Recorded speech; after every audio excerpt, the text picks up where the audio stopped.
Hello again. So today what I would like to look at is a dual state button, but a scenario here. So it's going to be a continuation of a previous video. So what I wanted to look at is,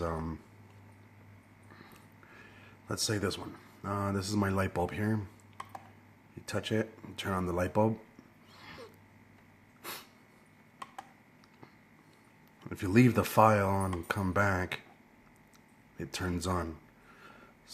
Or I'm sorry, it turns off. What I wanted to look at is how do we keep it on? Because whenever you leave the file itself, it turns off. For example, like this one. How do we keep this one on? Okay, so let's see how we go about doing that.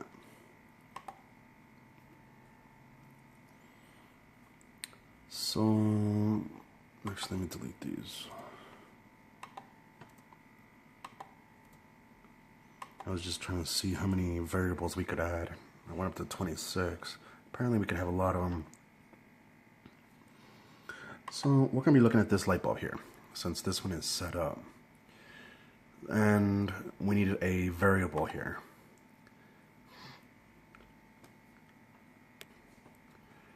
So we'd go to the left here, click variable, and then we'd get this one.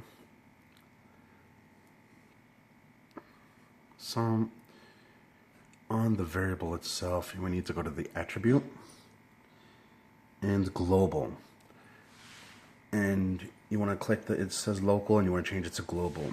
If we did not do that, then the variable itself would just keep it to that one page. So like the second light bulb, it would not stay on. The variable would just keep itself, would just change itself back to zero on the value part here.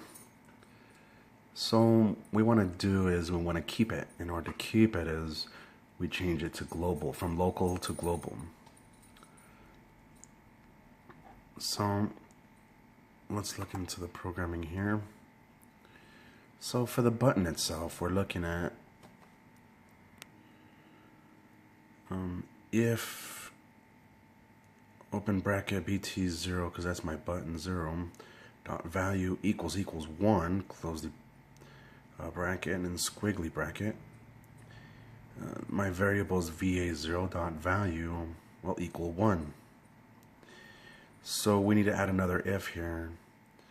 If the button value equals 0, then of course we want to change the variable to 0 as well. So now let's click on the variable. No, I'm sorry, not the variable. If you go to your attribute, let me see here. If you go to attribute and you change to a different page, not different page, but if you change it to the page itself, then you would get where it says pre-initialize.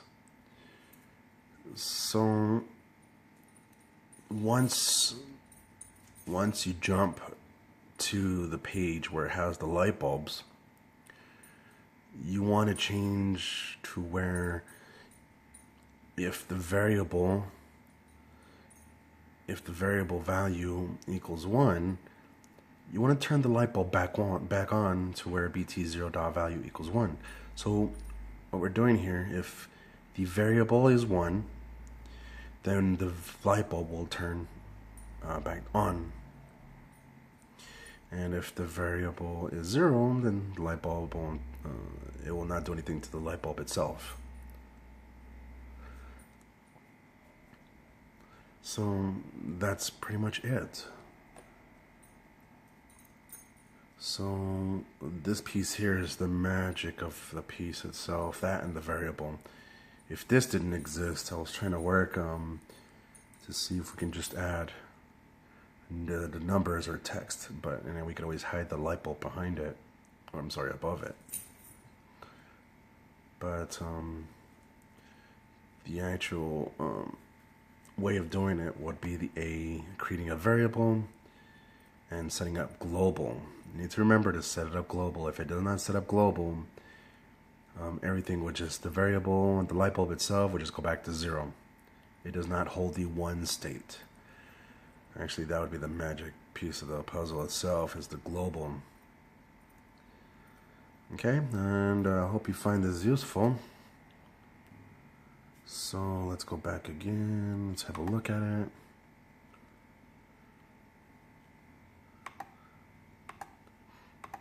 To where what we did today was just made sure that the light bulb would stay on. It's a pretty simple process, as opposed to when it turns off, we set it to turn off, it still stays off. It's a pretty simple process itself.